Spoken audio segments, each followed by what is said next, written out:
Seorang pria yang mengantarkan botol air memiliki kekuatan khusus sejak lahir. Matanya transparan sehingga ia bisa melihat menembus apapun. Suatu hari, ia melihat seorang gadis kecil yang jarinya terluka. Hanya dengan melihatnya, ia langsung tahu bahwa jarinya patah. Ia mengambil es krim dari tangan seorang anak yang sedang bermain, mengambil stik kayunya, dan menggunakannya untuk menyangga jari gadis itu yang patah, mengikatnya dengan karat rambutnya, membuat bidai darurat sambil bercanda.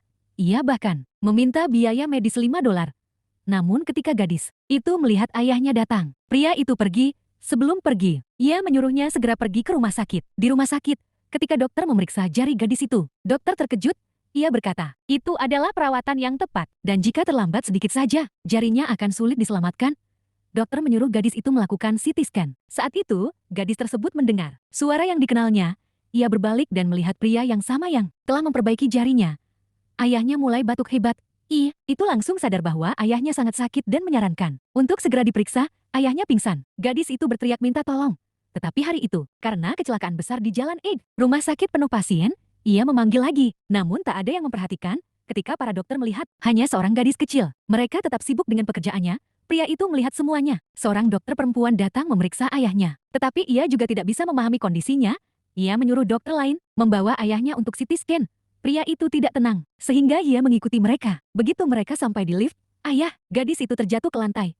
Dokter segera pergi mengambil kotak $3.000. Pria itu meletakkan tangannya di dada sang ayah dan bisa melihat jelas kondisi dalam tubuhnya. Ia menyadari itu adalah serangan jantung. Namun dokter kembali hanya membawa respirator biasa. Pria itu berkata bahwa jantungnya sudah berhenti berdetak, harus menggunakan defibrillator. Dokter mengabaikannya dengan marah. Pria itu merebut respirator dari tangan dokter dan menyuruhnya mengambil defibrillator. Setelah beberapa kali kejutan listrik, jantung ayah gadis itu mulai berdetak lagi. Namun untuk menyelamatkannya, diperlukan operasi darurat, dan semua dokter sedang sibuk menolong pasien lain. Seorang perawat berkata, jika operasi tidak segera dilakukan, nyawanya tidak akan tertolong. Mendengar itu, air mata mengalir di mata gadis kecil. Ia merasa hanya pria ini yang bisa menyelamatkan ayahnya. Saat ia hendak pergi, gadis itu memegang tangannya dan memberikan sebuah koin dari sakunya. Melihatnya menangis, pria itu memutuskan bahwa ia akan melakukan segalanya untuk menyelamatkan sang ayah. Ia menyamar sebagai kepala ahli bedah dan masuk ke ruang operasi sebelum ada yang menyadari operasi sudah dimulai. Saat ia membuat sayatan, tidak ada darah membuat para dokter lain terkejut. Dengan keterampilan luar biasa, pria itu berhasil menyelamatkan nyawa ayah gadis.